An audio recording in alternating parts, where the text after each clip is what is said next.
Blackout का फ़ायदा उठाकर एक मसाला व्यापारी जिसका नाम पिंटू कुमार है, उनकी हत्या क्लोज रेंज से गोली मार के कर दी गई थी।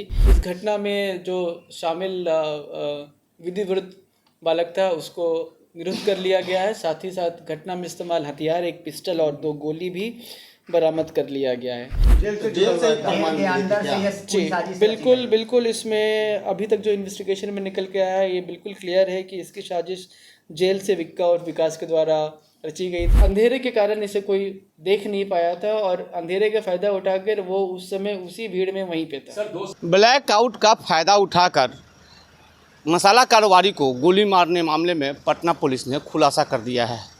इस मामले में पटना पुलिस ने कई चौंकाने वाले खुलासे किए हैं। सबसे पहले आपको हम सुनवाते हैं कि पटना के सिटी एसपी परिचय कुमार क्या कुछ कर रहे हैं इस पूरे प्रकरण पर। आपको पता होगा कि परसों रात में मुसल्लपुर हाट में जो सुल्तानगंज अंतर्गत पड़ता है वहाँ एक हत्या की घटना हुई थी जो ब्लैकआउट के कारण एकदम से ब्लाइंड केस था। आपको पता होगा कि 7 से 7:15 के बीच में ब्लैकआउट किया गया था। उसी ब्लैकआउट का फ़ायदा उठाकर एक मसाला व्यापारी जिसका नाम पिंटू कुमार है, उनकी हत्या क्लोज रेंज से गोली मार के कर दी गई थी।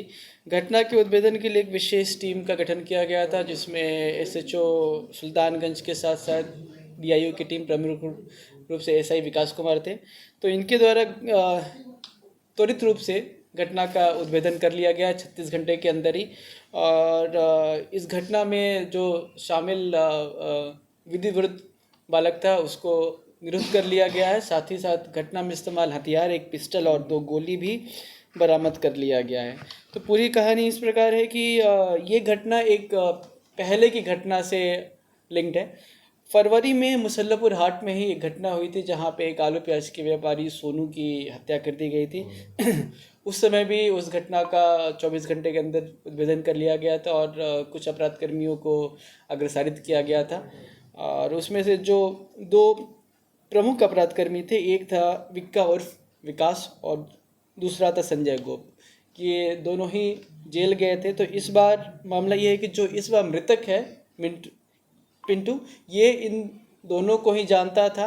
और उस समय भी अनुसंधान में ये निकल के आया था कि विक्का और विकास और संजय गोप अपने हाट में काम करने के अलावा अवैध रूप से शराब वगैरह का काम भी करते थे। अभी जो इन्वेस्टिगेशन में निकल कर आ रहा है, ये निकल के आ रहा है कि पिंटू इन दोनों के जेल जाने के बाद इनके बदले या इनको सहयोग करने के लिए ये शराब वगैरह का काम भी किया करता था। हालांकि इस बारे में और हमें साक्ष्य संकलन करना है।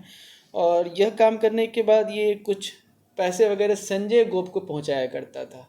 जेल में उससे मिलने भी जाया करता था, परंतु ये संजय गोप को पैसे देता था परंतु ये विक्का और विकास को नहीं दिया करता था। इसी बात से गुस्से में आके विक्का और विकास के द्वारा पिंटू की हत्या जो नाबालिग अपराधकर्मी निरुद्ध हुआ है उसके द्वारा कराई गई। यह भी विधि विरुद्ध बालक जेल जाया करता था और जेल में ये विक्का और विकास से मिला करता था। सब एक ही सर्किल के हैं। ये विक्का और विकास को भैया भैया कह के ये पुकारा करता है। जेल से बिल्कुल इसमें अभी तक जो इन्वेस्टिगेशन में निकल के आया है ये बिल्कुल क्लियर है कि इसकी साजिश जेल से विक्का और विकास के द्वारा रची गई थी। और इस घटना में इस्तेमाल किया हुआ हथियार स्काई शिवम नाम के एक अपराधकर्मी के द्वारा मुहैया कराया गया था। ये अपराधकर्मी सोनू हत्याकांड में भी अभी भी वांछित चल रहा है। पैसे की भी डीलिंग थी क्या? पैसे की बात अभी तक निकल के डायरेक्टली नहीं आई है। वही निकल के आई है कि पिंटू के द्वारा संजय गोप का काम करते हुए उसे पैसे पहुंचाए जा रहे थे परंतु विक्का और विकास को नहीं पहुंचाए जा रहे थे। तो इस पूरे घटनाक्रम में कहीं ना कहीं जो मृतक है उनकी भी अवैध गतिविधि प्रकाश में आई है। संजय गोप का क्या रोल था? संजय गोप और विक्का और विकास दोनों ही सोनू हत्याकांड में पकड़ के जेल गए थे।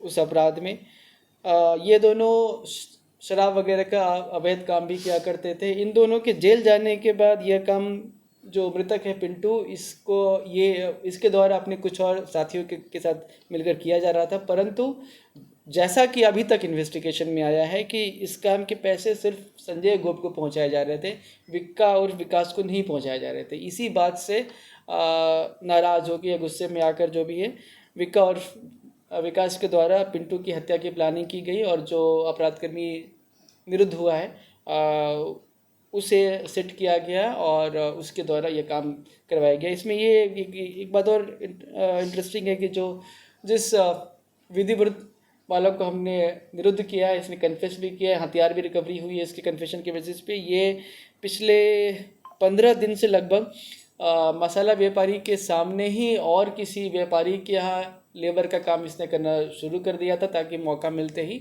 इस अपराध की घटना को कारित कर सके। कितना का मांग किया गया था?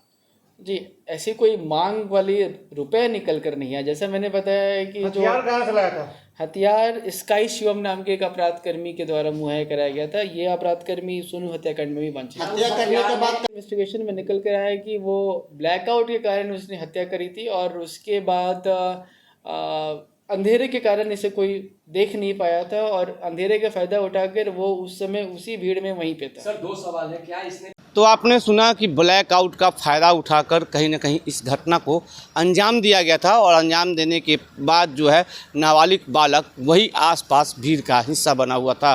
और सिटी एसपी ने साफ तौर पर यह भी बताया कि जिसका तार जो है कहीं ना कहीं जेल से जुड़ा हुआ है। जेल में जो आका को पैसा जाता था वो पैसा न जाने के बाद इसका काम तमाम करने के लिए कहा गया।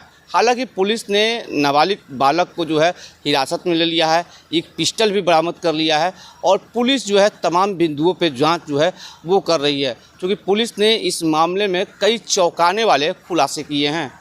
पटना से चंदन तिवारी की रिपोर्ट।